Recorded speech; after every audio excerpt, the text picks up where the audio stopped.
Nate Davis was kind of back today. Velus Jones Jr. looks like he's becoming a Deebo Samuel in 2024. Caleb Williams was throwing dimes over everybody, and the defensive secondary is now banged up to start off the week of practices before the Buffalo Bills game.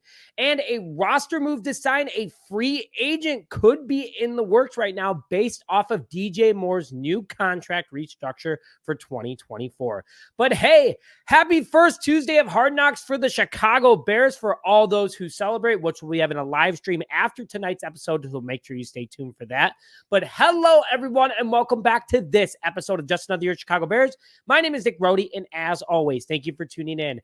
I'm here to break down the latest from day 11 of Bears training camp at Hallis Hall, which was a no-padded practice, but in Bears fashion was still a roller coaster of a day. Now, we have a pretty jam-packed agenda for today for you guys. Caleb Williams, big day, dropping dimes all over the defense to top wide receivers and tight ends, along with a new running back joining the running back room, which could be a good thing for the offense and give a sign for some roster bubble players, along with the Bears offensive line and Nate Davis updates in the injury bug that has now caught the Bears defensive secondary. And before we begin today's show, I want to ask you guys how many wins you think the Chicago Bears will have in 2024. Comment the word over if you think the Bears will have 9 or more wins, or comment under if you think the Bears will win under 9 games in 2024. Along with, please hit that like button if you're excited for the Bears season, and subscribe to stay up to date on all Chicago Bears news and notifications. So let's start off with Caleb Williams today. According to various different reports, he had a nice day of threading the needle multiple times in various different occasions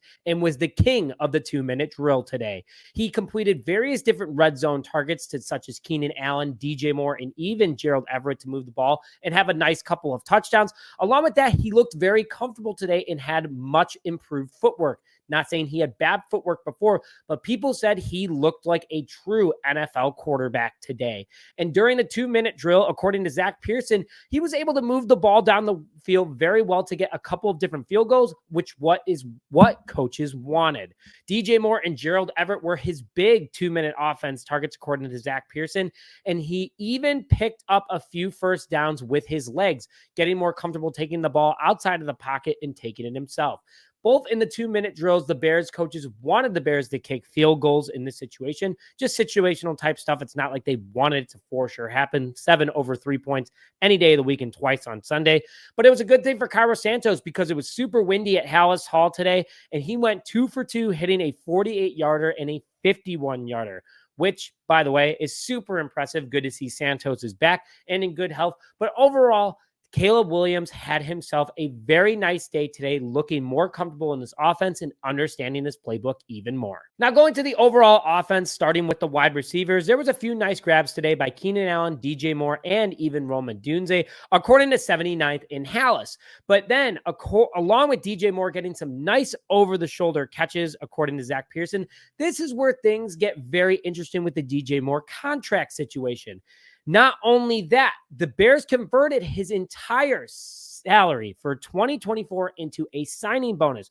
So the Bears went over and got $11 million more in cap this year, meaning that they can make some moves in free agency with having, or even having more money for next season. So keep that in mind for later in this video when I talk about the defense. The big conversation of today, though, was Velus Jones Jr. running with the twos at running back.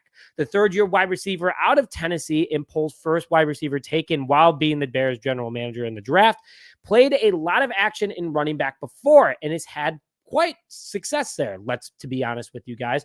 Better than his play at wide receiver at some points, in my personal opinion. And it looks like coaches are giving it a shot. And from what I'm reading, doesn't look bad.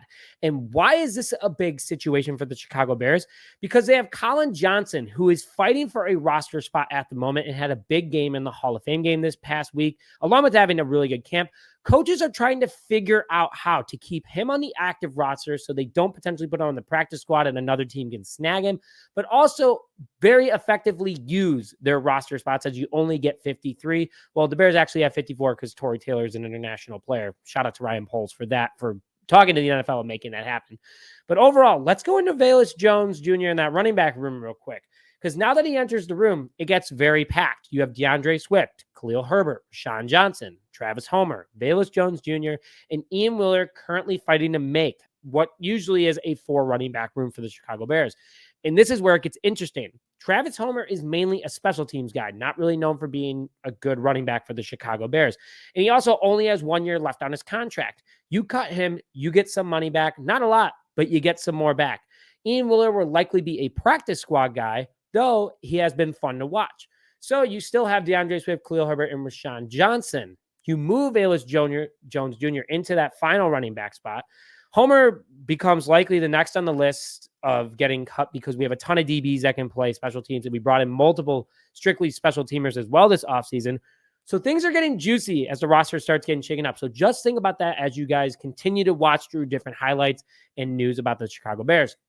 Going into the offensive line real quick, Nate Davis started practice today going through drills with the ones, but later in practice, according to Zach Pearson, the ones were playing without him, and from left to right, the ones were Jones, Jenkins, Shelton, Bates, and Wright. So Bates obviously taking over that right guard spot for Nate Davis, and I'm just not sure what's going on with Davis, guys. It's good to see that he's out there for a little bit, and clearly he's healthy enough to do some drills, but he's not there for others, and this is starting to become a little bit of an issue because you do have about a month till the beginning of the NFL season.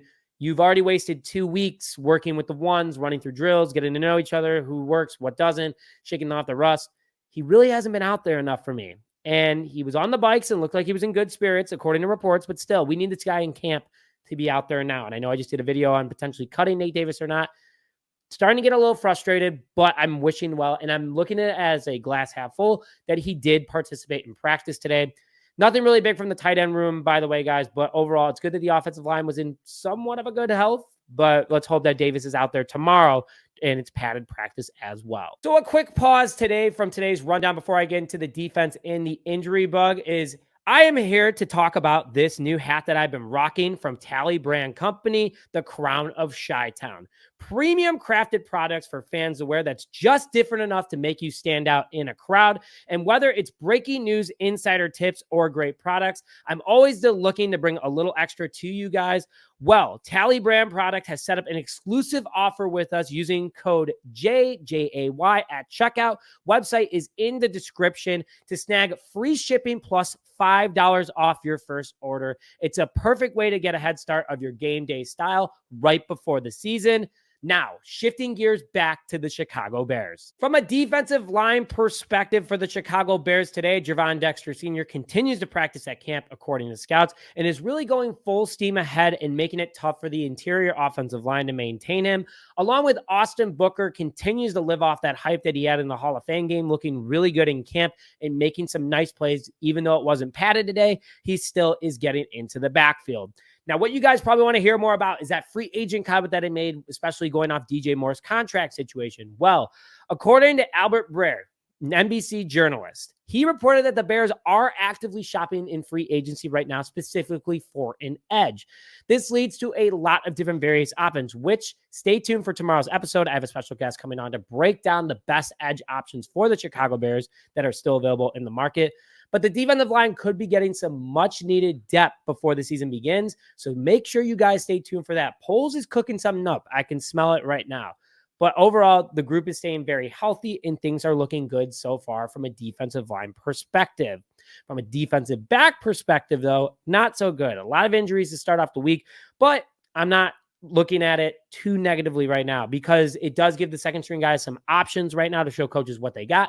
So maybe it could be actually strategically thought out to keep some of the guys out and just keep them active. So looking at it half glass full. Nothing reported on the bikes, though, so they're obviously moving, which is a good sign. Quick injury report today. Kyler Gordon was out again today. He was at practice on Sunday, so not sure really what's going on there. Jaquan Brisker was also out today, along with Tyreek Stevenson. So I told you guys, not a good day for the defensive backs. Andrew Billings was also out today for the first time in camp, so interesting. I'm going to keep an eye on that. Rashawn Johnson as well, which I'm not too worried about, but maybe that was because they were letting Jones play RB2, and then Ian Wheeler as well. So the injury bug is a little bit all over the place, but again, nothing too serious at the moment. Overall, you're going to start seeing guys out there at practice and random guys out at practice because coaches want to be able to focus on various different people at different positions. So they need to start making some roster decisions soon in the next couple of weeks, and your guys are going to start seeing that. So start expecting that moving forward. And there's a lot of guys that are on the bubble. It's going to be tough to make this team this year. Poles and Eberflus said it themselves. But thank you again for tuning into this episode of Just Another Year Chicago Bears. Make sure you go and comment over or under for your record prediction, along with liking this video and subscribing to the channel if you haven't already. But with that, thank you as always for tuning in, and bear down, baby.